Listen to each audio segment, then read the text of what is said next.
The untouchable True School Sports Empire proudly presents something the boxing games are missing. Hey, what's going on? It's your boy BT, and I came here to talk some boxing with the thousands of True School Sports subscribers. Now we're back.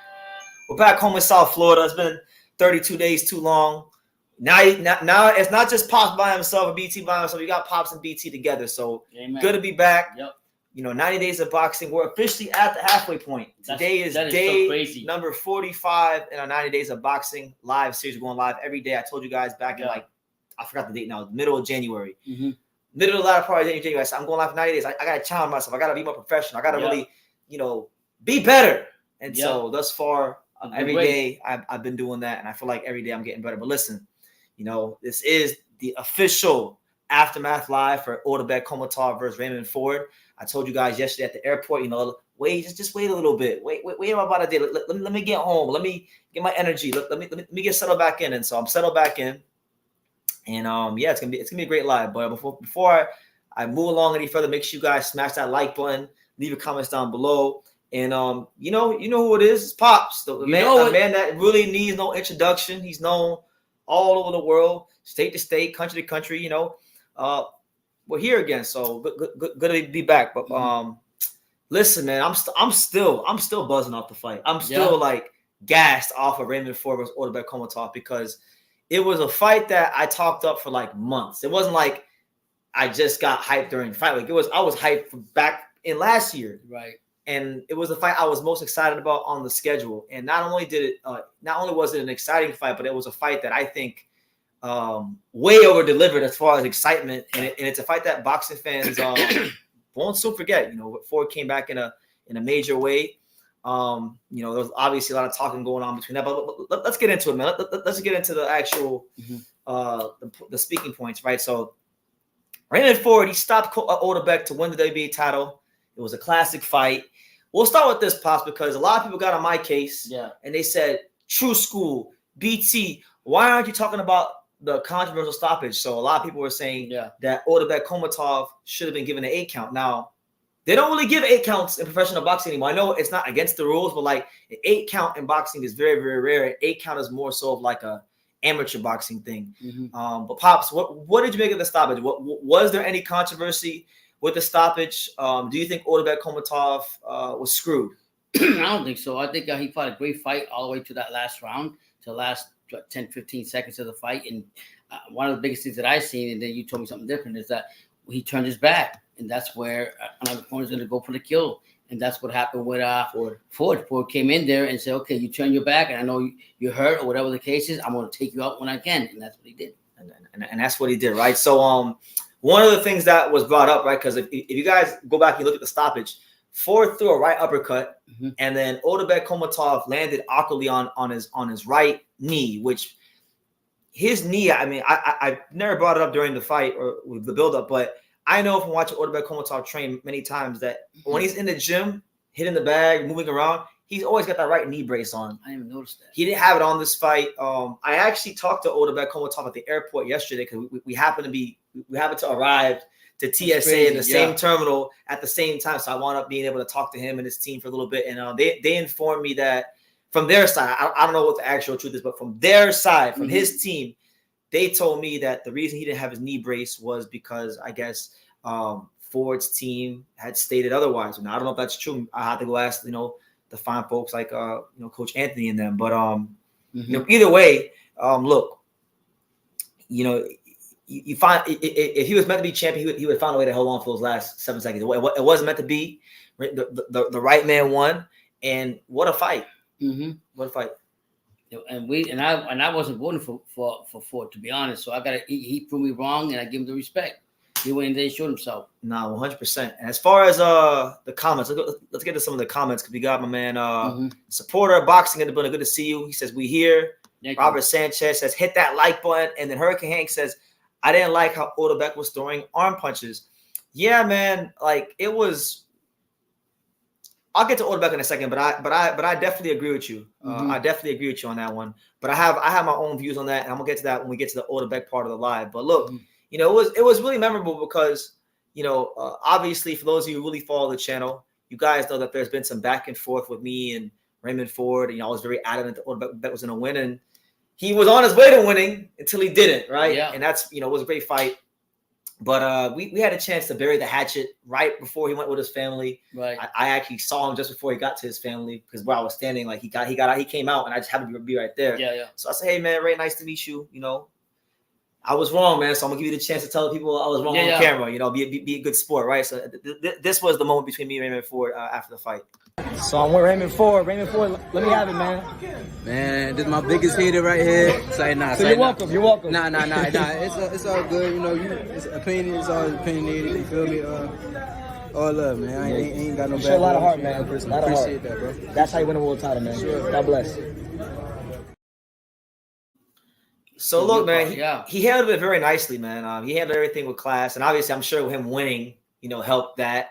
If he had lost and I would have done the same thing, I'm not sure I would have gotten the same response. But I gotta say this: like the same temperament that allowed him to take my criticism and probably fueled him in the gym to train even harder. Yeah, that was the same. That same thing allowed him to bite down and be tough when the going got hot in there. Because make no mistake about it, that was a very good fighter he beat. You gotta remember, Otabek Kholmatov is a guy with crazy amateur background. He got a medal in the IABA Youth World Championships. This is a guy that, within the boxing world, people know he's a top fighter. Even down here in South Florida, he developed quite a reputation because he was giving Gervonta Davis some great work before Tank fought Hector Garcia. Right. And this is a guy that Lee Wood didn't want to fight when he was the mandatory. Wow. So a very good fighter, a very hungry fighter, a very determined fighter. And it wasn't just that Otabek was a strong Uzbek. Yeah. No, he was winning a lot of these rounds against Ford because of his boxing, which I thought he would do, which was why I picked him by decision. Right. But I gotta say, man, like if Raymond Ford was on like that sensitive bullshit going into the fight, then I don't think he would have had that grit to push through in those nerve. I just thought like what he was talking about prior to the fight or going into the fight, that he was already thinking about moving to the next weight class. I was like, well, I really wasn't too happy with that. I expected him to focus on what he was supposed to do, get the job at hand, then worry about if he's going to vacate or whatever. So to me, it was like, okay, well, I don't think his mind's all there to win the fight. I think that Kholmatov, being the favorite, being the stronger fighter, being the bully, was going to take over. And that's why I got to give respect to Ford, because I said it to my live. If you prove me wrong in this fight, I have to give you the respect. And boy, did he do it. Yeah, and the thing is this: like, if Ford wasn't able to take those criticisms, because look, I called him a front runner more times than I can count, because all I was going off of was what I saw in the fights against Vasquez and Perez, and even he hadn't fought a guy who was a high volume puncher to push him back to make me believe that he wasn't a front runner, right? So he proved me wrong in this fight. If he couldn't take those criticisms and would have just been the sensitive kid from Camden, then guess what? He could have only won a boxing match. Yeah. And unfortunately, and for him to fight Kholmatov and beat him, he wasn't going to win a boxing match. Right. He had to win a fight. And that's what it called for in the night, and that's why he's a champion now. And look, I gotta say it, man. Like, that's why you watch the fights. That's why I say you gotta see the fight. Even if you have your preconceived notions, that's why they fight the fights, because you could watch a fighter his whole career in development, but maybe it might not be until they get that pressure put on them, or they get the right guy in front of them, that they really rise to the occasion. He did. You gotta have the right corner in Coach Anthony, because Coach Anthony said, what I like about when you interviewed Coach Anthony after the fight was that he didn't want to coach Ford when he was at the top of the mountain, whoever he was with as a trainer, whoever was training him. He wanted to get Ford on the lows, and that's when he moved in and he actually decided to train Ford. And what I liked about that is when I see a coach in the corner, like literally pushing you and telling you, like, yo, this is your time, you got to go get it, and give him that encouragement, tell him you got to leave it on the line, because he knew going to the last round, Kholmatov was winning the fight. Yeah. And so you have to have that coach that will give you the love and hate at the same time, but to push you to get to that level. Correct. And look, I want to kind of highlight this again, guys. I'm trying to get. I'm not trying to. I am giving Raymond Ford his flowers, right? Because it wasn't about, like, this fight. His whole career, he's made a reputation about being a slick, athletic, flashy outside boxer. And in this fight, he wasn't just a sharp fighter, a guy on the outside, athleticism. No. Raymond Ford in this fight was a man's man. Like he was not just a faster or better boxer in the ring like he is against most of his opponents. Yeah. He was a man's man. And he listen, people may say, well, we didn't know who Otabek was till this fight. I know who Otabek is. I know how good Otabek is. So I know how good that win is for Ford. And look, now and he stood right there too, man. That's what I like about the him. The world is his oyster. And he stood there and he did what he had to do. I will say one thing, and I don't know if you agree with me that, and this is what I feel about this, and I'm going to say it. I'm sorry, guys. Excuse my language. Fuck Eddie Hearns. We'll get to that in a second. Okay. You're jumping the gun. Okay, but you're jumping the gun. Okay, well, we're going to get there. Okay, but be patient. Okay. We'll get to Eddie Hearn and all that stuff in a second. But so he stood there and fought and did what he was supposed to do. Let's acknowledge the comments, all right? We got some people here. Shout out to everyone here. We got Daniel Rubin from Pro Box. He says crazy fight stoppage was weird for sure. I mean, look, I was always taught, Daniel, I'll never forget this. When I had a sparring session one time when I was a young kid, and I was getting my ass beat one time, and I kind of did what Otabek did a little bit. My back was turned a little bit. And my trainer said, no, BT, you don't do that. And so from that day forward, I never did it again.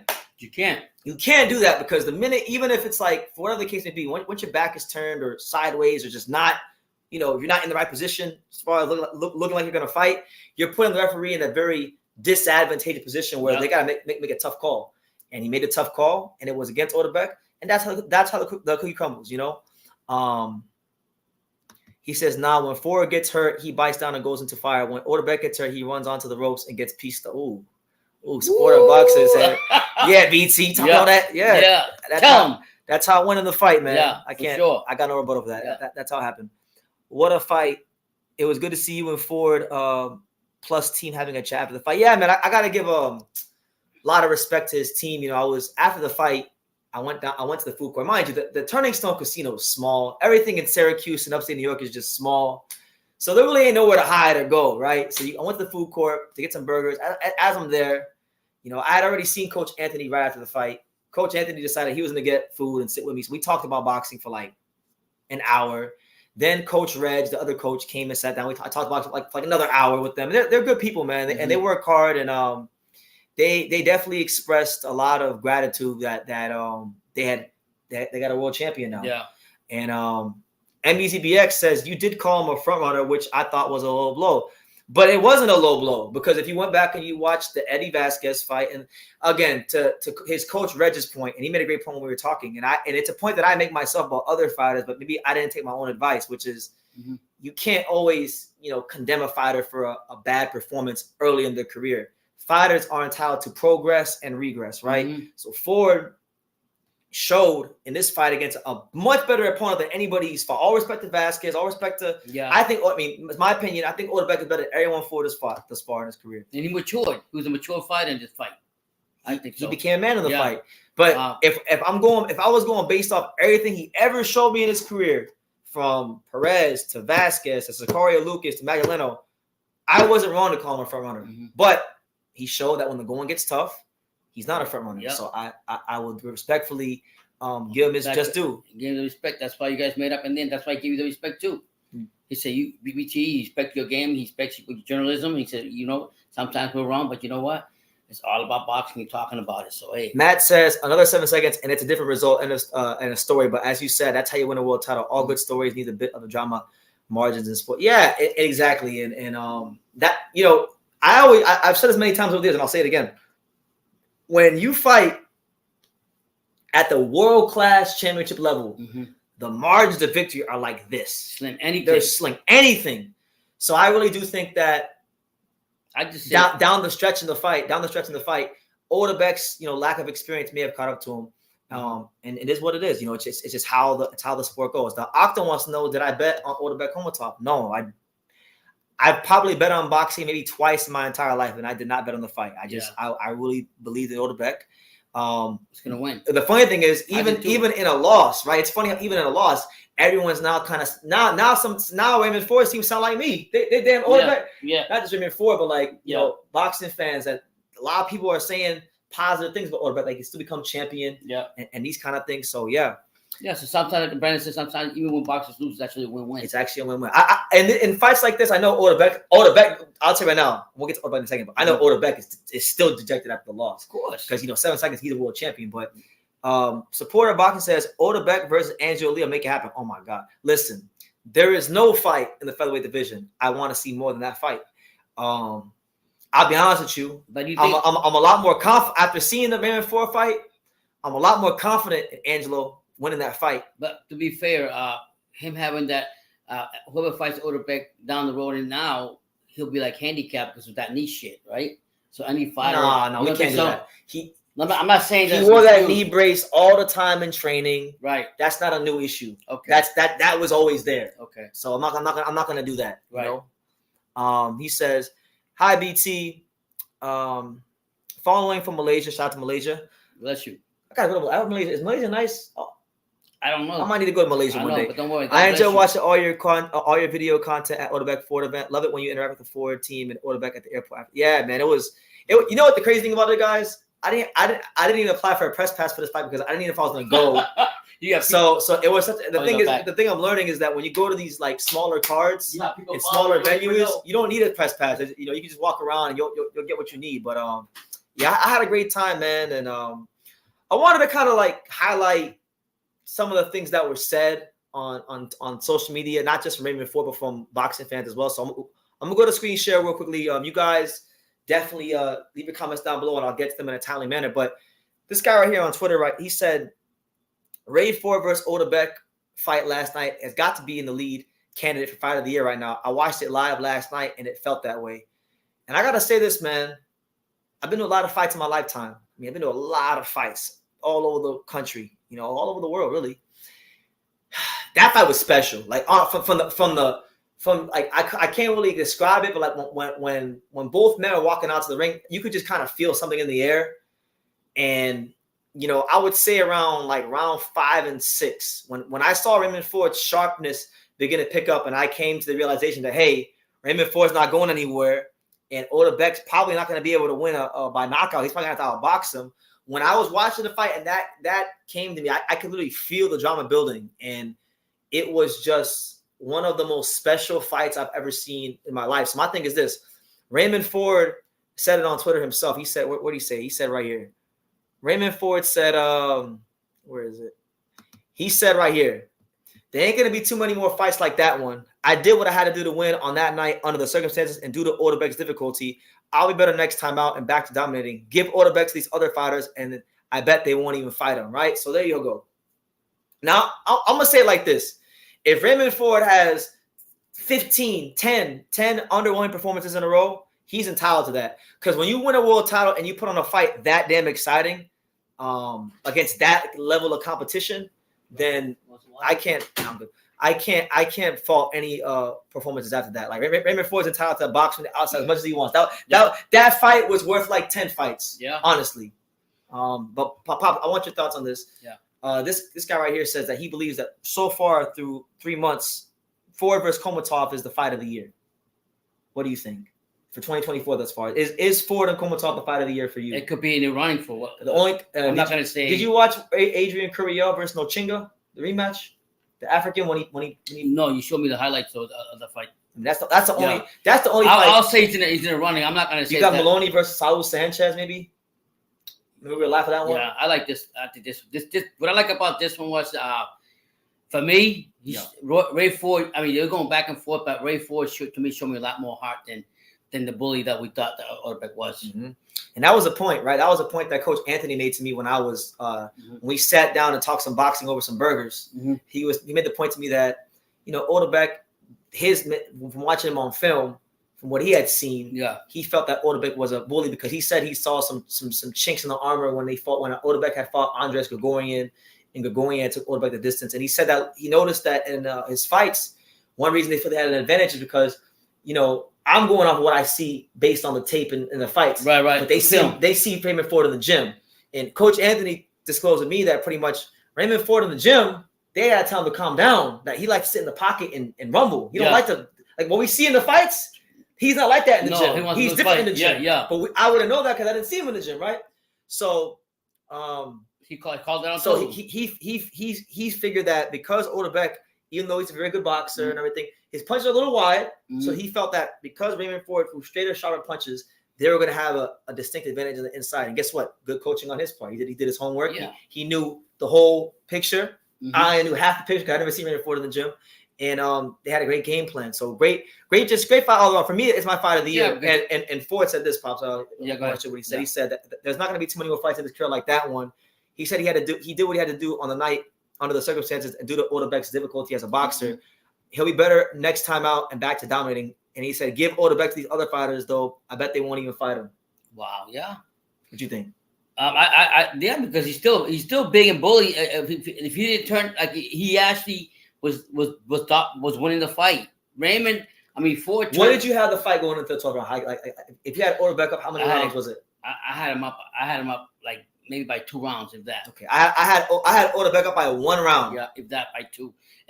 So he needed a round on my scorecard to win the fight. And I'm gonna go backtrack to what Brendan was saying. What I know is about Ford. I think for the 7th or the later rounds, he started cutting them jabs. Started to the straight right. He started running Otabek into stuff too. Because I remember there was one. I can't remember the round, but for there was an instance where Otabek was marching forward. Yeah. And Ford kind of like did a little side step and then an uppercut, and then he turned him and got him back to the center of the ring. Yeah. So you could have seen as the fight went on that Ford was picking up his confidence, and Otabek didn't have an answer for that. Goes back to say what Coach Anthony says: take everything away from the bully. He's only coming forward. Stop all that shit. When you counteract and you become that fighter that you are in the gym, come out. I need you to do that now.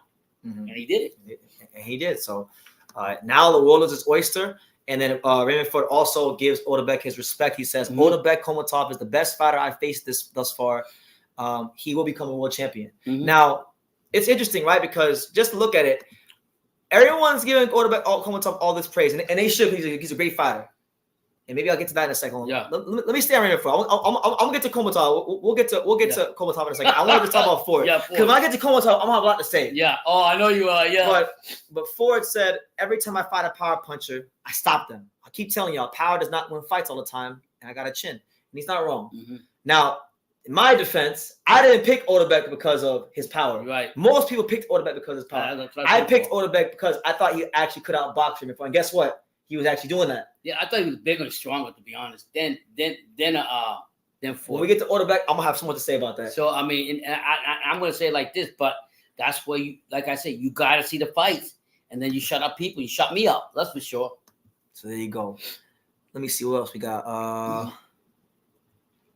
I ain't gonna lie, I picked Ford, but I didn't know that he had that much dog in him. I thought that Otabek would gas out and Ford would have won the middle to later rounds and won a decision. Yeah, okay. Yeah, I thought. Listen, I just thought that once Otabek started to touch Ford to the body, which he did in the 4th and 5th round, Ford wouldn't like it because I thought he was a front runner. Because I judged him on Vasquez and Perez, and the fights that Matcham was giving him against Magdaleno and Sicario Lucas. In my eyes, those weren't the kind of stylistic fights that really gave me anything to kind of see what Raymond Ford had against guys who threw more punches. Yeah. Do you think it's the right decision for Ford to say that he wants to go to 130 now that he's champion? If he knows his body. So if he can only make Or you think he's going up to 140 because you have more challenges up there? No, or more opportunities. He was saying it before the fight. He's kept the same energy consistent throughout the build up to the fight. He's having a hard time making the weight.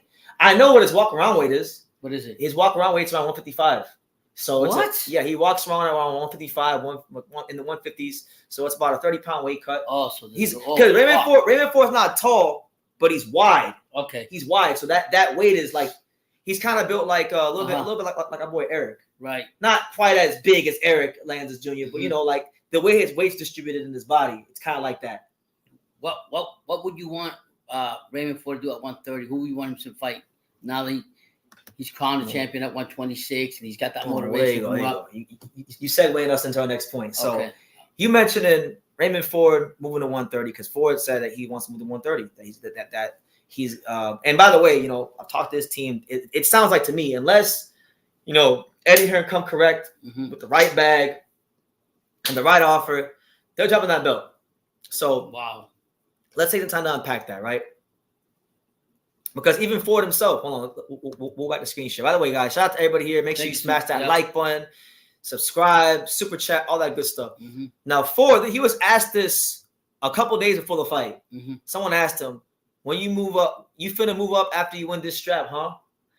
And he said, more than likely, I get paid a decent bag or unification to make at 126 again. So he was already saying it before the fight. So it's Yeah. not anything new. Right. It's not anything new. So he had his mind made up already. He had his mind made up already of what he wanted to do in the fight. But do you agree with it?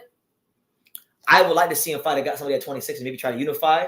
But again, it's his body. Yeah. If he feels he can't make the weight, listen, after a fight like that, I'm sorry.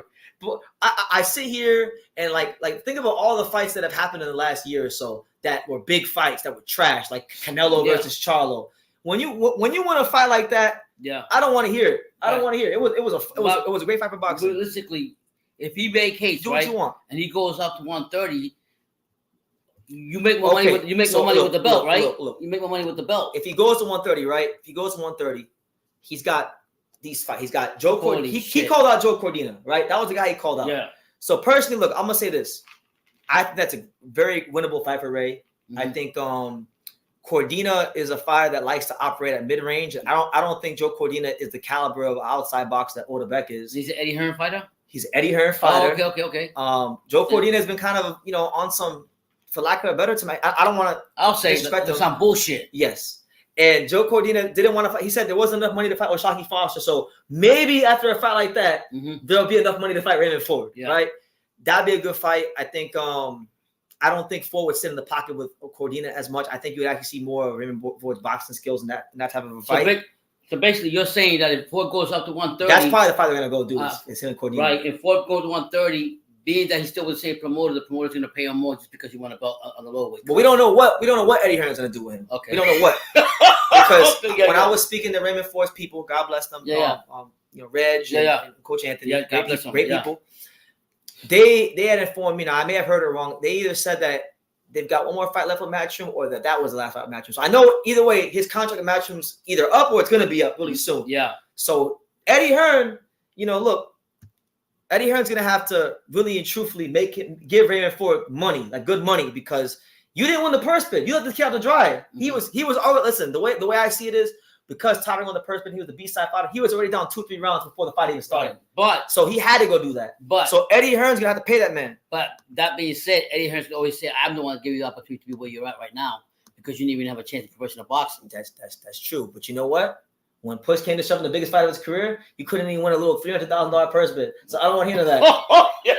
Brother. Don't tell me that bullshit. That's bullshit. That's the truth. It is. So he's had to come correct. Otherwise, what's gonna happen is, I'm telling you right now what's gonna happen. If Eddie Hearn doesn't come with the right money for Raymond Ford, personally, I think he's gonna go to Top Rank because look, if Raymond Ford decides to stay at featherweight for one more fight, Top Rank has two of the champions in Venado and Espinoza right there. So that if he leaves Eddie and goes to Top Rank, those are the two fights there for him. If he decides he don't want to be at 26 anymore, or he can't make the weight, he can go to 30. And guess who they got? They got Vaquero Navarrete there. They got Albert Bell. They got Liam Wilson. They got Oscar Valdez. They got Shockey Foster. They got Consensual. They got Abraham Nova. They got no shortage of 30-pounders. So really, I think Raymond Ford's in a great position. In my opinion, where would you rank him? Just because he just won at 126 at 130, where would you rank him in the top 10? Where would I rank him? Yes. I mean, he's never fought at 130, so it's kind of hard to rank him. Right, but I'm saying based on his talents, what he's done, what he's accomplished. On his talent, I mean, he's got a pretty good resume. I think he's better than this fucking guy. I don't think he don't impress me at all. Navarrete? No. Joseph Cordina, he turned down 2 fights that he should have had. I don't respect him for that. I think I don't know who that Albert Bell guy is. He's a guy that's waiting for a title shot for a long time and never gets it because boxing politics screws him over. Seriously? Yes. Liam Is he decent though? He's solid. Okay. That'd be a good fight. Him and Raymond Ford. You got Eduardo Rocky Hernandez, who just got knocked out by a shot. I think Raymond Ford is actually better than a lot of guys at 30. So where would you rank him? 10, 8? No, he's definitely a top 5. He's better than Zelfa Barrett. I think Raymond Ford. That's what we would say, but he's a top. Apart from the champions, he's a top. But the politics of boxing, easily top 10. They're not going to give him. He's easily top 10. But I'm saying, the politics of boxing probably won't even give him that shot like that, right? Rank him that high. He will get a shot. You don't think Eddie Hearn will put him in a title fight straight away with Joe Cordina? Maybe get him a tune-up fight and then. Yeah. So I don't know, man. But look, you mentioned it right. Now I wanted to touch on this before I get to the comments. I wanted to touch on this for a second because Raymond Ford is Eddie Hearn's first Matchroom USA fighter to win a world title. Now I didn't think he is. Holy shit! Now I didn't think that was going to be the case. I was always in the mindset that I thought Diego Pacheco would be his first. Raymond Ford's the first one. So going back to my original point is Eddie Hearn couldn't even win the little measly $300,000 whatever it was purse bid for the fight. And I'm telling you, it gets to that point where it's like you either gonna come correct, you give that young brother from Camden, New Jersey. Listen, he put on. It was like I'm not trying to be like a prisoner of the moment. It was one of the best fights in years. Would you say after this fight, I'm just playing devil's advocate. Would you say after this fight, he goes to 130 and Eddie just bullshits him after his last fight? You think he'll sign with Top Rank? Yes, I'm talking about all the fighters that he would want to fight. Yeah. Most of them are with Top Rank. Yeah, and I'm talking about 26 and 30. Mm-hmm. So that's the move. What's Shushu? Shushu 26. Oh, okay. And I saw Shushu after the fight. Shushu obviously wants to fight these guys. He said that he's tired of playing with his food. He wants the main guys at 26. And Shushu's eager to prove himself against like the top guys, because he really wants the Inoue fight, but he doesn't want to just be given the Inoue fight. He wants to actually fight the top guys to earn it. Yeah. And so he's not really bothered about if Raymond Ford stays or leaves. He feels like regardless, he's gonna get a shot and he's gonna perform. At 126. So it doesn't matter. But anyway, before we get to Kholmatov, because Kholmatov might be a 30-minute segment on its own. Let me let me go ahead and talk to the fine folks in the chat, because there's a lot of people here. Now Matt Graham says, I see a few people commenting online that in hindsight, Otabek should have taken the knee. I couldn't imagine the poise, composure, and all the experience in the world to employ those tactics at that time. I talked to Otabek Kholmatov yesterday at the airport, and he told me himself that in retrospect, he should have went ahead and taken the knee, but he didn't take the knee. You live and you learn. Well, he didn't have his coaches day either, Brennan. We'll get to that in a second. Okay. Ford versus Venado Lopez for the unified 126 titles. Let's get them two in the ring, and it'll be a war. Move politics to the promoters and make the fight. Yeah, that naturally, right? Because Venado was co-main event. He beat the brakes off Rhea Abbey. Yeah. 3 title defenses. He's a legitimate, credible featherweight champion. You got the whole Mexico versus USA thing going on. Honestly, I would love that fight. Do you think that Ford can handle that pressure? The way Venado comes through like that. That pressure. He brings it, Brendan. He ain't gonna. He's not no Kholmatov where you standing and try to box. I don't think he's as good as Kholmatov. Who says that? I don't think. I know people made this. No, I'm not saying that. I think Raymond Ford already beat a better fighter than Venado. Right. Venado is good. Like, don't get it twisted. I'm not putting down Venado. Venado is very intelligent with how he puts his pressure on, and he's very athletic. But look, that's not going to work against this guy. I know. We've seen it with guys like Vaquero Navarrete. Yeah. Like, Vaquero Navarrete is unorthodox, makes it work for him. Venado ain't no Vaquero Navarrete. No, he don't. Top Rank's just doing a great job of putting him in there with the right fights. Like Rhea Abbey was the perfect style matchup. You always had matchmaking? Mick Conlon, perfect style matchup for him. Ford has a very sharp jab. As we see in the Kholmatov fight, got the dog to fight with them. Yeah. And unlike I once thought, he ain't a front runner. So if you're begging him gassing out, that's not gonna happen either. Mm-hmm. So I would love that fight. I think it's a great fight for the division. And then it would give us the unified champion. Yeah. It was far from his mind in the final moments. He was just trying to survive. Yeah, he was. Ford and Otabek showed dog. I had Ford winning before the stoppage. They both definitely showed a lot of dog. And the fight was everything I loved about boxing, And Johnny Cortillo, the pride and joy of all North Ball Vegas. He says Raymond Ford will not beat Angelo Leo. Well, if that fight ever happens, Johnny, I don't think it's happening at 26. You're talking to Ford's people and just looking at the landscape. Yeah. I know, I can't say when I know when Angelo's fighting. I know his opponent, so I can't say anything. I'm waiting for Pro Box to announce it. It's gonna be a fun fight for the fans, but that fight is not gonna happen at 26. Ford can't make the weight. Ford's gonna drop the belt. But Ford over the years has had a lot to say about Angelo Leo, so I would like to see him,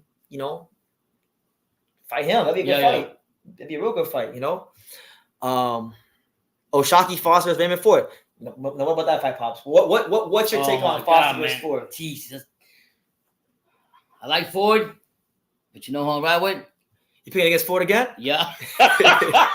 People like him. He says, I love what Pops picks because I bet against him. I'm always right. And he says, Navarrete would be a hard fight for Ford, and I'm a Ford fan. Yeah, and I'll tell you why it'll be a hard fight for Ford, because the volume punch that Navarrete brings and to come forward, not like the guy we used to Venado, but the volume punching will be I think will be a problem for Ford. You don't think so? But then again, Ford's got the angles, got the quickness, got the speed, but that volume punching come forward, eventually gonna get you. That's how he wins all his fights. He says, I think Eddie gets Raymond Ford a hometown fight. If that happens, it'll probably be easier fight. Well, look, I've already spoken to Raymond Ford's people, Coach Reg, and Coach Anthony. Yeah. And they've already expressed to me pretty much that that's the fight that they want. They would like an easier fight for Raymond Ford at home. You know, a homecoming fight to showcase his skills to the hometown fans in New Jersey. I think he's earned that. He's earned himself a nice hometown fight against a way easier opponent than I'm telling you right now, Otabek Kholmatov would smoke the majority of the top 15. It shows you a lot about Ford, the fact that he was able to win in that kind of fashion. He showed me the dog in him. And Canton, New Jersey, stand up. I ain't gonna lie. I didn't expect that at all, but he did it. He proved me wrong. He shot me. Ooh, Raymond. What do you want this? Now, if Ford was at the 30, what about this fight? Raymond Ford versus Otar Renosian. Holy shit! That's a great fight. That's a great fight. That's an amazing fight. Oh my god. You know what my new saying's gonna be, brother? What? I'm just gonna watch the fight. Gonna watch. No, I like Otar. Otar's not. I don't understand why he doesn't get his opportunity, man. That's the only thing I would say about Otar or Einstein. He should get. It's time for me to get his opportunity. To be honest. Otar is getting screwed right now. He really should be getting the fight against Lamar Roach, but he's kind of getting screwed at the moment. So yeah, that's politics. It's a lot of politics right now. But let me see. We got I'm gonna get to one more comment and then we'll get to Otabek because I have so much to say about Otabek. Oh my lord, I know you're down for that one. Emmy says, I bet you Matchroom would pay Ford more for a Cordina fight than Topping would pay him for a Navarrete fight. And I agree with that. I think what's that? He said that he thinks Matchroom would pay Raymond Ford more for a Joe Cordina fight than Topping would for Emmanuel Navarrete. You think so? Yes, because Eddie Hearn's his promoted out the amateurs. Yeah. He's had a great performance. Yeah. And it's two of his fighters fighting in house. Why not? I don't see why he wouldn't. I was impressed with Ford. Do you think he can give someone like a Gervonta Davis like a fight? They're not gonna fight no damn Gervonta Davis. He's too low in weight. He's too low in weight. But look, guys, you know, the night belonged to Ford. I had to give him his credit. I had to spend 37 minutes talking about Ford. I gotta talk about my guy, man, my boy Bruce Lee. He's listen.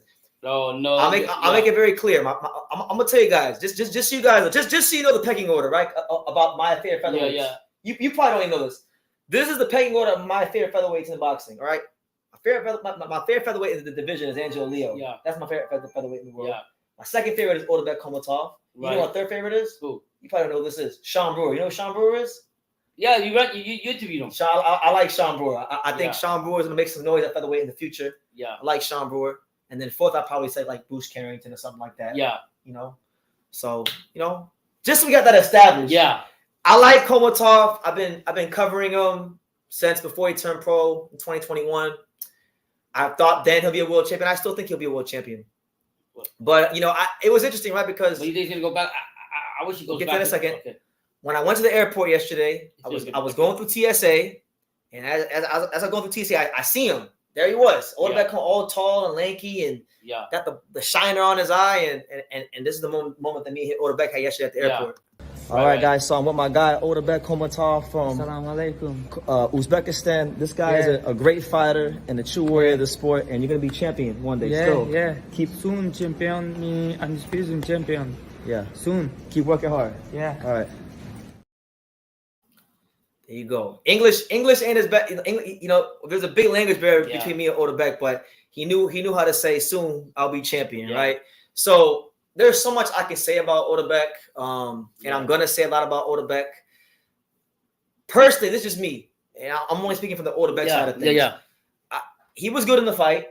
He performed very well, but there was a little bit of sharpness. I thought that was lacking from him. You think so? And I don't know if that was because of the trainer. I really think personally, if the Otabek that I saw with Timur Bagumov was being trained by Timur, I wish he was there, man. I think I'm not going to say he would have won the fight, but I think you would have gotten a more devastating Otabek Kholmatov. And what's crazy is, right, I'm going to say it like this.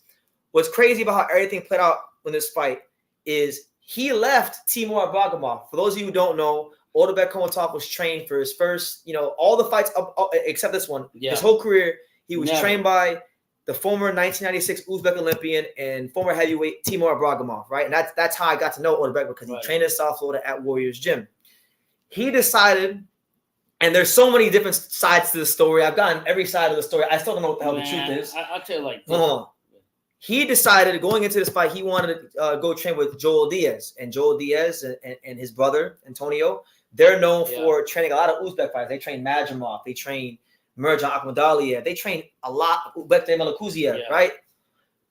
So he goes with Joel Diaz. He trains with Joel Diaz. And guess what, Pops? What happened? Joel Diaz ain't even in his corner for the fight. That's what I'm saying. Joel Diaz was in Saudi Arabia because I believe I was told two things. I'm not sure which is true.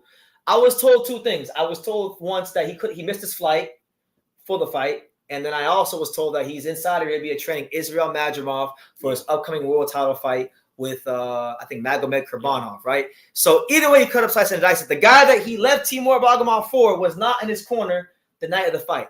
That's not Ford's fault. But you say that just because you have too many fighters? I just feel like it's almost like you kind of in this world. Like I still don't know what the concrete truth is. I'm still trying to figure it out. But you can't just leave someone that you were with your whole career right before the fight. Your voice. You know, and I've seen him in the gym. Like I know the kind of rapport they have. Like now I can't understand the damn thing they're saying because they speak Uzbek. Right. But you can read body language. You can see how he listens to him and things. Yeah. They had a great rapport with each other. So I already thought that was a bad thing for him. Now, funny enough, too, not just that. I'm gonna drop some news on you guys because guess what? What? Some news was dropped on me yesterday. I was told something yesterday at the airport about Otabek Kholmatov's career that I never knew. So I'm gonna put you guys on game. Oh, that shit. Yeah. I'm gonna put you guys on game. So Otabek Kholmatov's record on paper was 12-0 with 11 knockouts, correct? Yeah. But I was told at the airport by one of the guys in his team that he actually doesn't have 12 fights.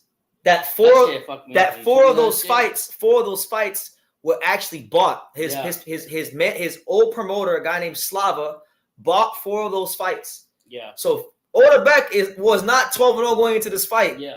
He was 8-0 going into this fight, meaning that he fought Raymond Ford in his 9th professional fight. Right, man, boxing's crazy, man. Which you know what, it is what it is. But that's the news that was dropped on me. That is so crazy. Otabek also expressed yesterday, and I didn't really take it serious because it was it's still a day after the fight. Yeah, he said that he's thinking about retirement from boxing, I don't think he's gonna retire from boxing. I think he's just dejected, and he tried his best on the night, and it just wasn't enough. But look, he's to me. I don't give a damn. He's a problem for any featherweight in the world. Yeah. Is he going any featherweight in the world, especially he's going to use all the trauma from this fight, and he's going to get better, and he's going to go back to the gym. He's going to train his ass off, and he's going to tighten up some things. I can't see a world where Otabek Kholmatov doesn't get better from this. And as far as go back to his, and I really do.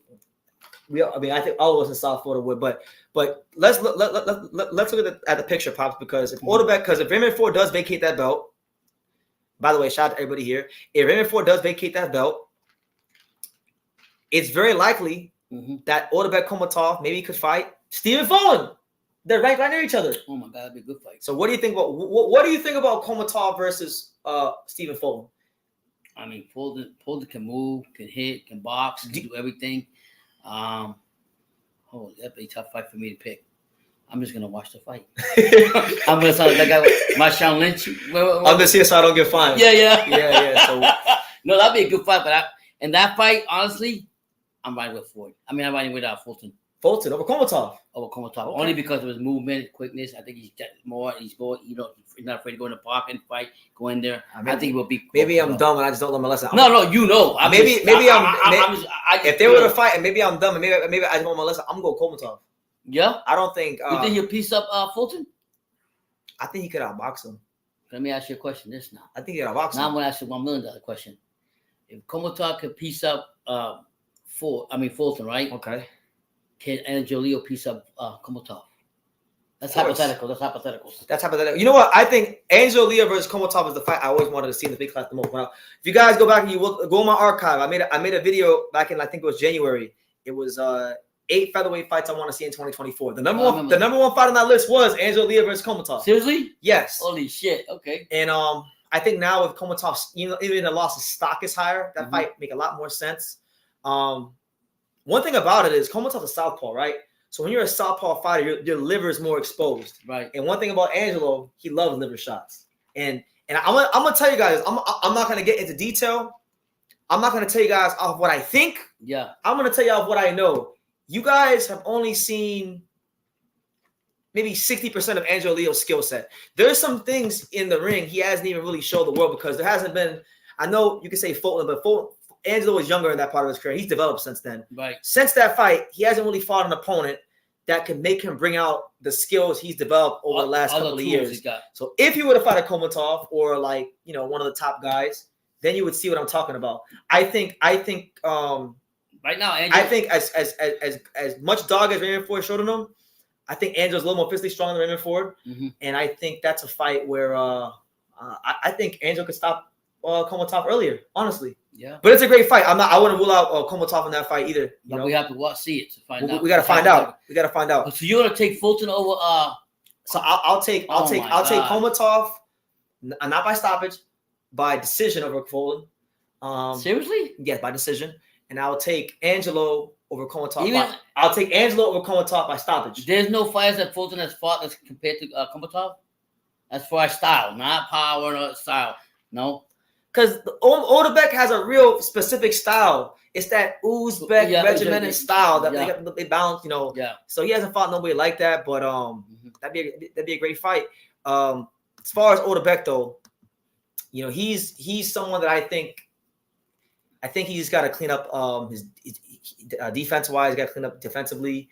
I really just wish, like, I know, shout out to the Diaz camp. I got nothing against the Diaz camp. They've been nice to me. I never, you know. But just personally, I would just like to see him out with Timur Bargamov because I felt like Timur did a great job in his career of finding the happy balance between Otabek Kholmatov, the slugger, and Otabek Kholmatov, the boxer. I feel like when the Otabek that fought for was good, but he was more of Otabek the boxer. And I think I would have liked to see more of that middle ground between Otabek the boxer puncher. And I think, I'll be honest with you, he was more that with Timur. With Timur, Otabek had a chemistry. Like when he says, let that pit bull go, like you let your range go to over in their language, he turned it on. You know what I mean? They had so much of a chemistry, they didn't have to do a lot.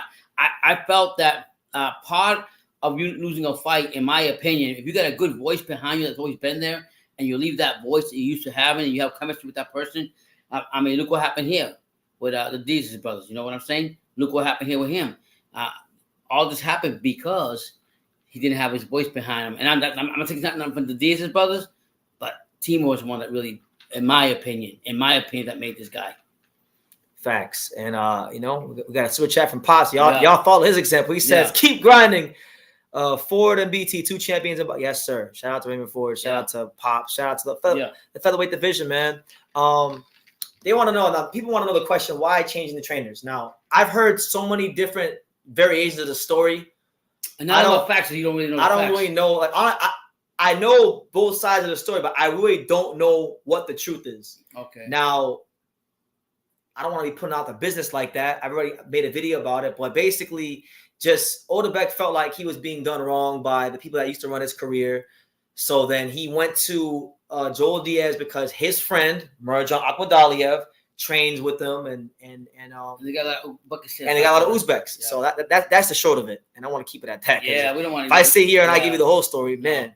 Because at the end of the day, we really don't know the truth unless we speak to both sides, like anything else, and we have to respect the fighter for whatever he did. But I guarantee you, he regrets that he didn't have Timur deep down inside. Why does your father say F Eddie Hearn? Does he hate Eddie Hearn? Do you hate Eddie Hearn? I don't hate Eddie Hearn. I was pissed off Eddie Hearn because he actually picked Ford to be his fighter. He picked him out. He signed him strictly out of whatever amateurs and everything. And then he didn't sit there and support him like he should support him, in my opinion, as far as getting the first bit and making it a lot easier for Ford to feel more comfortable as his fighter. Now Ford went to a championship belt. Now the first motherfucker that you see in front of him because he's a promoter is fucking him. So that's what I'm saying. Fake. That's wrong. That's bullshit. That's hypocrite. So you feel like if he really believed in Raymond Ford, he should have put his money where his mouth was and won the purse bid. Yeah. Because you literally make this guy fight and put more pressure on him because this guy's looking up to you. Yeah, you signed him and you thought he was talent, but you didn't think he was good enough to when push came to shove, you know. Johnny says Kholmatov lost because he left Timur. LOL. Yeah, that's honestly like that's not the only reason he lost, but that to me played a role because I'm not a fan of fighters changing their coaches going into the fight. And I even said, if you go back and you watch my video, when I reported on the news, I said, look, this now bumps up in my eyes Raymond Ford's chances to win the fight. And I'll tell you like this, I don't know if there's rules in boxing like that. Like if you had like a knee injury like that some commissioners will let you wear the brace in the real fight, or some don't, right? Is that allowable, or is that just because has he fought with a brace before in a professional fight? That's my question. He has? Yeah. He has? What was say again? Has he fought with a brace in a professional fight? Every fight. Go watch any fight. There's a black brace on his right knee. I never noticed every time. on this, if you've ever paid attention to that Warrior Jimmy, when he trains, he always has that black brace on his right knee all the time. Okay. All the time. Now, I guess my boy, before I get to Johnny, shot by Zax. Shout out to my guys. This is Raymond Ford's one of his photographers. Shout out to him. Had a chance to meet him at the fight. Good guy. He says Otabek is a future world champion. He was fucking solid, man. He could beat Ford. I think he can. Wow. Okay. You know, and I've seen Steve Ford in person. Like the thing is, Ford is a little wide. Right. He's wide. He's kind of like stocky. Ford's a little more leaner. We've seen Ford beat guys up in the pocket before. Yeah. But I don't know. I like that fight. Yeah. I don't know if Steve. I honestly don't think Steve. Like look, the better question really isn't about. Like the question isn't could Kholmatov beat Fulton or Fulton beat Kholmatov? Do you think Steve Fulton would even take that fight? Because you got to remember, look, Steve Fulton just fought Inoue in Japan. He touched that Inoue money. That's like touching Canelo money. So do you think he's gonna? You think he's gonna take a fight with Kholmatov, which is like 10 levels down in pay grade? No, I don't think he will. But at the same time, even if for a title, I don't think he would. Because he gets touched the Inoue money. But does he have? But right now, that's like I always say though, if you have belts, you have titles, you make more money off your belts. Fulton don't have a belt right now, right? No. So at some point you got to get that belt to make that money again. I think. I don't know. Okay. But I agree with what you're saying. Like it's just like touching the Canelo money. Look what happened to Jamel Charlo. I'm gonna hear that from him after him. Yeah, so you touch that big money, you're like, now your head gets this big, and you're like, even though this guy's talented, he's got an opportunity to beat me, or I have a chance to beat him, whatever. I'm not gonna fight it because I'm only gonna make $5 compared to $100. Shot by Zax also says, I can't see Angelo beating Ford, brother, but I can't argue because you know what Angelo puts in the gym. But I know for sure what Ray puts in the gym. Well, look, I got a better idea what Ray puts into the gym now that I've talked to his coaches and seen him, in this fight. And I think that'd be an amazing fight. Like I'm obviously, Otabek is somebody that I know from watching him train in the gym. Angelo is like my guy for real. And not just that, fuck a friendship. He's never really fought fully up to his potential. He's getting better, and I really do think that as time goes on, I think it's going to be proven he's going to be champion again. I think two division champion, 2-time champion, and he's going to become and recognized as one of the best featherweights in boxing. Timing is everything, and but that fight's not going to happen. I think Ford will go up to 30. Yeah. Or if he stays at 26, fight Venado, maybe in a one-off unification fight and go up. By the time Angelo maybe even in that range to fight for, Ford can't make the weight. So I'm not gonna tell Ford I'm gonna say like kill yourself just to stay at 26. No, if you can't make the weight, go up. And right now, I'll tell you right now, timing is everything. And I've seen the last couple of fights I've seen from Angelo Leo. I mean, he looks good, Brendan. I didn't know I love his dad and everything, but he's a quiet guy. You know what they say about quiet people? They can be ruthless. They can teach you a lot of things that you don't know about. Yo, that full speed that I seen when he was teaching one of your friends the other day, that I seen from Angelo Leo, I'm like, wow, where'd he get that from? I never noticed it like that. Yeah. And that was just a little bit what I seen. Yeah. I don't want to disclose everything else. Johnny, I guess Johnny is either with Angelo or he talked to Angelo. Angelo said that he thinks Kholmatov is a better fighter than Raymond Ford, but we think Ford is trickier than Kholmatov, so it makes sense. I can see that. Raymond Ford is tricky. He is a tricky guy. I can see that. Angles, everything, yeah. Fulton beat Figueroa. He can't beat Otabek's top. No, I didn't say he can't beat Otabek, or I don't know if Pop said that, but I said he can beat Otabek. But I just think that no, I'm right. I was right with Fulton. He's going with Fulton. Yeah, I picked Otabek. Yeah, he picked Otabek. I'm right with Fulton. I think Fulton still got it. But like Brendan said, shot by Zax. Mind you, Zax is right. He's the photographer, but he's right near the ring. Right. He can hear everything we can't hear. Right. He said, I was ringside. I hardly heard Diaz say anything useful, in my opinion. And the thing is, that Diaz was the brother. They look the same. Yeah. And that was Antonio Diaz. But Joel couldn't make the fight because Joel was in somewhere else, dude. Somewhere else. But sometimes you got too many fights, you tie yourself up, and this is what happens. Johnny wants to know, can I interview Timur Bragimov and ask for his side of the story? I've asked him about it on Instagram, but yeah, the next time I cross paths with him, which I don't know when that's gonna be, or maybe it'll be soon. Hopefully this week, maybe. Because I have to go down by where his gym is, that area anyway. We could get one in because I feel like the world needs to hear that story, Let me see. I don't believe Otabek is next line because he was never a former world champion in the WBA. I believe Fulton is the next. Yeah, but there's questions about if Fulton's even going to fight at 26. He's talking about going to 30. So we'll see how it goes. Look, just to talk about it for a second, I think when you look at the WBA world title picture, especially now, even before Ford won the title, if Ford drops that belt, it's going to be a free-for-all because, look, as you guys can see, so Otabek's not going to stay at 1. He's going to drop, right? And Fulton doesn't even know if he's going to be a featherweight, and he might go to 30. So let's just act like Fulton and Kholmatov can't fight for the belt, and Ford is going to drop it, right? So that automatically eliminates your top 3, right? Right. So then you have Mirko Cuello, who I'm not going to lie, I don't know a ton about. I know Johnny in the chat. He's Argentinian. He knows him. Yeah. Johnny's told me that Mirko Cuello fights a lot like Leo Santa Cruz. So we'll see how it goes. Okay. You got Victor Morales and Luis Nunez. These guys are fighting each other soon. Good, solid fighters. Yeah. Okay. 7, you got my boy, True School Sports' very own Angelo Leo. Right. He's number 7. I think he's one of the best featherweights in the world. I think he's developed a lot since that Fulton fight. And if you've watched any of his last 2 fights on Pro Box against Nicholas Polanco and Mike Planilla, you can see a little bit what I'm talking about. And that's not even like when he gets a real top fighter, you'll see more. But you got him at 7. You got South Florida's very own Dominique Trap Francis at 8. Now, I love Trap. That's my guy. Yeah. I want nothing but the best for Dominique Francis. I personally think he's got a lot more development to be had before he's even fighting guys even at this level. Right. Because he hasn't, he needs to season up a little more. And then you got 9 and 10, you got Hayato Tsutsumi and then San Moreno. They're fighting each other. So 6 and 7 are fighting each other. 9 and 10 are fighting each other, and 4 and 5 are fighing each other. So you're gonna get like an eliminator or order for a vacant belt really soon if Ford drops that belt. And what do you think about is Tsutsumi real good? Hayato Tsutsumi. So for those of you who know, Hayato Tsutsumi is like a real. He's a guy that is a real technical fighter. Got very good distance control. His last fight, he finally showed the ability to like sit down on his punches as a professional fighter. Yeah. No, he hasn't been on no like ESPN. Okay. You have to really be a boxing degenerate like me to know who he is, right? Okay. And I only know who he is because when I went to Japan, everyone was like, "Do you know Hayato?" I'm like, "Who the hell is Hayato?" Yeah. So I learned about him like when I was out there in Japan. Yeah. But a good fighter. I want to see him. I think that Moreno fight will tell me more about his actual fighting style because the first 4 fights in his career, he was just boxing, boxing from the outside. The last fight, he actually sat down on his punches and fought more like a professional style. Oh, wow. So I think now that he's fighting a former world champion and then someone Moreno, guy that's a good veteran, hasn't lost in about 6-7 years, guy that's hungry to, this is his last shot. Otherwise, he's going to have to retire.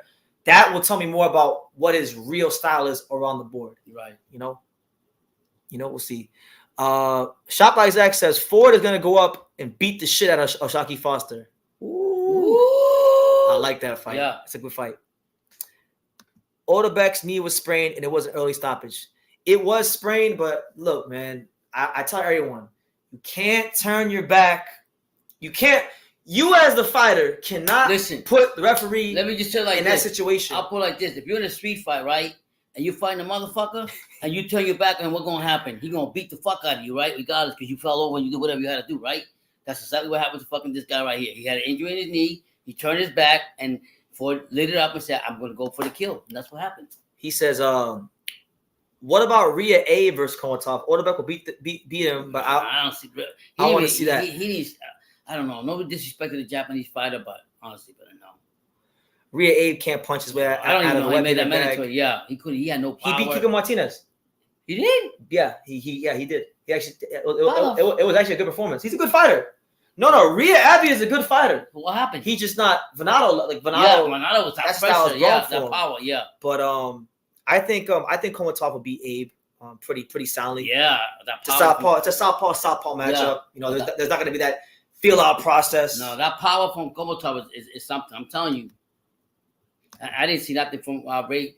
What was his name? Rhea Abe that really. But the thing is, Rhea Abbey is not even ranked in the WBA ranking. So if Kholmatov's fighting anybody, it has to be somebody in the WBA ranking. So Kholmatov could fight maybe the winner of either he could fight Victor Morales versus Luis Nunez winner. He could fight Mirko Cuello. Yeah. He could fight Angelo Leo after his next fight, or he could fight the winner of Tsutsumi Moreno. Now I'll tell you this. I'll tell you the fight I like to see. I would like to see Kholmatov fight. Probably get like a little stay busy fight. Maybe fight like an Arnold Kagai who's 15. Okay. But then after maybe that Kagai, I would like to see Otabek. He was ranked number 1. He's gonna go all the way down to number 15. No, I'm saying as a stay busy fight. Fight Kagai. Kagai's a good name. He fought Kagai fought Fulton. He's he's been an opponent for some guys. Yeah. I like that fight because my thing is if you can't beat Arnold Kagai, then you really shouldn't even fight for the world title. So beat Arnold Kagai. After he beats Arnold Kagai, you can either fight Angelo, or if you can't fight Angelo, if Hayato Tsutsumi, listen, if Hayato Tsutsumi comes through the fight with Moreno, make that fight because that fight, listen, that fight has a storyline because they both fought in the, I'm gonna say it was the semifinals of the 2016 AIBA World Championships.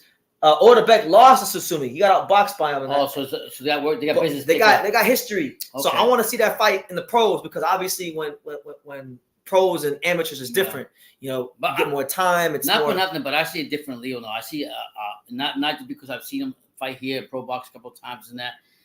When a fighter's time is there and you see the maturity in him, and like in my opinion, when I see him from Leo, it's his time. That's what I feel. And that's not because you know him, because I know them. It's because timing is everything. And I think right now it's Leo's time. I think whoever Leo fights right now, from what I've seen, they're going to be in trouble. We'll see, man. But look, it is what it is. What I think about Abe versus, man, he's asking Zach. A lot of you guys want to see Rhea Abe, Rhea Abby. Leo versus Rhea. Listen, there's a lot. Listen, the featherweight division has no shortage of good fights. I've been saying it. I said it before the year started. I said, look, 2024 is going to be the year of the featherweight division. And mind you, never mind. We went a whole hour talking about the featherweight divisions. Yeah. We didn't even mention Rafael Espinoza. Holy shit! We didn't even mention. We didn't even mention. Ruben Villa, top contender. Yeah. So there's so many names you could just name. Got the Train Ramirez, I like him too, even though he lost. It never ends. It goes on and on and on. Even this weekend, you got Nick Ball fighting Nick Vargas. Oh wow! So I'm riding with Nick Ball. I think Vargas is washed up, in my opinion. You think so? Yeah, man. He didn't prove. I didn't see nothing from the last time I seen him fight. I mean, he's a great Mexican fighter, and people like him, and this and that. But I want Nick Ball's Englishman, right? He's the guy Liverpool. Yeah, he was short, stocky, compact. I'm him. And Vargas didn't show me last time. He ain't gonna show me shit no more. He doesn't show anybody. He just goes. He's boxing. He's boxing as quiet as 3-division champion. Is he? Yeah. He's a 3-division champion. No, I respect. Nobody remembers that he's a 3-division champion, but he is. And people gonna laugh and say anything pops go with the opposite. So Vargas is gonna win the fight. Yeah. People say that on here. Do they? Yeah, yeah. What's the girl say? Yeah, I like when Papa says something. I like the opposite. I do good. And so no, I see Vargas. Isn't he old too, or is he just me because you don't hear too much from him? But when I seen him a 3-time division, then I seen the last fight he didn't. Who was it he fought? That I was like, man, what the fuck, man? I expect you. If you're a 3-time division, you better show me you're a 3-time division. Well, I mean, the only loss of his career was when he moved up and tried to become a 4-division champion, lost to Oshaki Fox. That's his only loss. Yeah. So only a top fighter is going to beat a guy like Ray Vargas. Okay. So we'll see. I'm really intrigued to see how Nick Ball does against him. And I'll tell you this: if Nick Ball, am I wrong? He was only it was 2. Okay, my bad. I guess he was a 2-division champion. Okay, thank you. So he was trying to become a 3 against Oshaki Fox. So I stand corrected, but I was 1 weight class off. Mm-hmm. Now we ran through 4, ran through Kholmatov, ran through the featherweight division. Y'all can ask what y'all want. Yeah. Shop by Zach is asking the pertinent question. He's asking, it's off topic, but what the fuck is happening with Ryan Garcia? Man, I just pray for him. I don't know what's up with that dude. That dude's been like, I don't know what planet he's in right now. I don't know if he's going through depression. I don't know anymore. I can't figure him out. I just pray for him. Yeah. I don't even think there's a reason why Top Rank put Top Rank Golden Boy put Honorable Post as a backup. I mean, he's either brain fried or something ain't right with him. I don't know what it is. He's talking about now. He just went on today. Was talking about somebody was taking it. He's mad because people are blocking his cards, his money, whatever. Get the fuck. They say like Kanye West. They say he stole his phone and they were doing weird stuff. So yeah, who knows? I think the fight will happen. It's too much. It's too much money. And one thing about it is, this fight has a lot of clout and attention, and Ryan Garcia loves clout and attention. So the fight's gonna happen. I think the fight's gonna happen. Do you think this guy Haney gonna put the real Haney's gonna come out? The real Oakland Haney's gonna come out and beat his ass? I ain't talking about no fucking jab. He's like, not gonna go in there and beat the fuck out of Garcia. I gotta correct you. He's not from Oakland. He's from San Francisco. He's from across the bay. He's from the nice part. I'm sorry. He's from San Francisco. Oh yeah, I thought. Oh, his father's from Oakland. Father's from Oakland. Okay, that's like me saying I'm from Rio Piedra. I'm from South Florida. Yeah, but I never seen. North Carolina. I never seen Haney that animated. Like he's really like animated for a lot of shit. Yeah. With Garcia made to sell a fight. I think Haney's gonna. If this guy's not in his right mind, Haney's gonna put him out. Yeah, we'll see how it goes. Eric Bell says, I hear you say you went to Japan to watch Inoue fight, but I'm thinking about exploring Asia. But is it easy to visit Japan? It depends on where you're flying out from. Like, if anybody who goes to Japan, I would highly advise it. If you don't live, like, if you live East Coast, like South Florida or New York or something like that, or even Central, fly to LA first, go spend a day or two in LA, then fly from LA to Japan. Don't fly from your town to Japan because it'll be too much money. It'll be cheaper if you fly from California, LA to Tokyo. That's what I did. I had a great time in Japan. I did a lot of exploring. I still got more exploring to do. Yeah, when get my passport for that. He needs to stop playing with his passport. No, I gotta go fly to Puerto Rico. You keep telling me that. I gotta make time for that. Make the time. What you doing? What how am I you too busy? with my heart? You don't want to go. I do want to go. You don't want to go. I do. I want to go. I want to go. So I'm ready to, guys. Just so you know, because I want to say this. Whenever I start going places that are not in South Florida and I'm by myself, I get a lot of comments that say, BT, you should have taken Pops. You should have did this. And I said, if you only knew how hard it was to get this man out the damn state, you know. Yeah, I'm gonna go. I'm gonna have to. But I'm gonna go there. I told Pops already. I'm going in like early to mid July. So if you don't, if by then, with or without you, yeah, we're going to Japan. I want to go. Konnichiwa. My man Arab says, bro, there's a Japanese prospect in the featherweight division named Kazuki Matsumoto, 10-0, 7 knockouts. Watch out for him. He's kind of fights like an Inoue. They say that about all these Japanese fighters, but I'll check them out. Thank you. Yeah. Johnny says, forget that. We're gonna get Sean Garcia versus Amado Vargas. Oh yeah, did you hear about that? Yeah. I said, what kind of shit is that? I mean, I seen it when his pops was lacing up Vargas's thing. He's calling him out and this and that. I'm like, why are you calling him out? Is that? I mean, I like that fight. You do? His brother's not that active. I became an Amado Vargas fan while I was in Vegas because I saw Amado Vargas spar like 3 times. He looked good. I'm not gonna say who he sparred with. There was one sparring session in particular. I'm like, man, the way he looked like Chavez. I know he's not the most talented Vargas brother. Yeah. But the day I caught him, because sometimes like that's how boxing is. You can go to the gym and guys that you don't think are that good, they could look great that one day. And they shine. And then the guys that you think are great, look great under the lights, they look like bad in the sparring. I caught him on one of them days where he was like all the way on, and he was beating the brakes off this one dude. And I got excited. You think that's a good fight though, Sean Ryan against him? Yeah, they weren't on the same level. I mean, Sean Garcia, yeah, neither one of them was like that great, but Johnny says, "Pops, don't make an excuse, Mr. Angelo." Thank you. So I've been telling. Was it July? You can't say the date. Okay. But you know the date. I told you the date already. You know the date. Yeah. What do you think of? You better be there too, Johnny. What do you think of Gary Russell Jr. versus any of those guys you mentioned? I always like to see Gary Russell Jr. get very active. You know, I saw Gary back in December at a Don King show, and he said he had some things in the works. 3 months. It's been 3 months since I interviewed him. What happened? I think he's semi-retired. He's going to concentrate on his brothers and just train and take the place of his father. Rest in peace. That's my opinion on that. So we'll see how it goes. Listen, good name to have on your resume, but I mean, he's semi-retired. He's got his thing. He's got business. He's going to take over his dad like he's doing and training his brothers. Yeah, so we'll see how it goes. Let's see, who else we got here? We got Joshua or Nagu? Johnny says Angel's going to Puerto Rico soon too. Go with BT and Pops. Might as well. Yeah, but I really wanted to go for the IBF WBO. WBO. We can still go. You want to go still? We can still go. That's where I want to go. It ain't came yet. You still want to go to the convention? Yeah, you meet people there. We'll figure it out. Yeah, we'll figure it out. Yeah. What is you and your father's favorite promotional company in terms of production and presentation? Probox TV. I know that's up and coming right now. Yeah, I like them because they don't just have no disrespect to anybody. They don't have no just gumball commentators. They actually have. It's definitely high roll. It is. Yeah, it's definitely high roll. Oh, you can tell. Yeah. Okay. Anyway, I'll say it again. They actually have commentators that fought professionally and they're very experienced in what they're talking about. Yeah. So shout out to the fine folks at Probox. That was Harold. I can just tell. I think it's high roll. Yeah. You tired at all? No. Who you got? Joshua or Ngannou? Gano might leap to big leap. Everybody say Gano's gonna beat Joshua. Or you think it's just a money fight? Can I be honest? You don't give a fuck. I really don't. I really could care less about Joshua and Ngannou. Yeah. You're like Jake Paul fight. Now, right? Now, whatchamacallit? Now, Parker and Zhang. Yo, that's the fight. You know, they're probably not my message, but I told the two motherfuckers? What? I told the two motherfuckers to stop talking and they need to pick up the phone and call the real fighter who they both avoided. Who? Philip Horgovich. Yeah, Horgovich is actually down here in South Florida. Yeah, he seems to be back in good spirits. I'll have to contact him and see we got the van now. if we can get down to the bottom of this, So we'll see how it goes. Eric says, I appreciate your response because it's time for me to get immersed with cultures in their countries because I've heard a lot. Nah, it's good. I'll tell you this. I went last late April.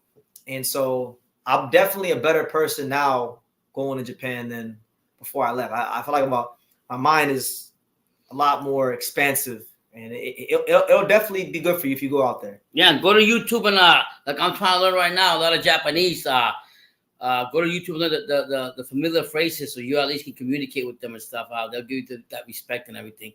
I'll tell you one thing: I'm blind as fuck, but they clean as hell, man. I ain't gonna lie. I mean, there's a lot of things that I want to go there and see myself. But yeah, go to YouTube and just check out the language barrier and common phrases that will help you communicate. I'm probably gonna wrap it up soon. Okay, go ahead. We got an hour in. Yeah, you do your thing. Come on here, say my little thing about Otabek and Ford and sure, that's what it is. But sure. You got any final message for the boxing world? Yeah, man, keep supporting the channel. Check out Brendan's content. He's doing a lot of things by himself, the Octopus by himself, and God bless you guys and thank you for your support. Like I always say, our success is your success. Yeah, and Friday, just programming reminder before I end the live. Friday we'll be live for really Parker and Zhang. We're not gonna say Joshua and Ngannou because I don't care about that nonsense. But Parker and Zhang will be live for that on Friday, so expect a live fight reaction for that. Who you picking on that? Joseph Parker, and I'll be live every day. Continue the 90 Days of Boxing series, so definitely continue to check it out. I got like 3 or 4 interviews on my phone. They're gonna be dropping soon. I haven't had a chance to edit them, but little by little, I'll be dropping them. So make sure you guys stay tuned for that. Keep supporting the channel, and like I say in every single one of these videos, you can love me or you can hate me, but I'm just a kid from Daniel. So until next time, take care, guys.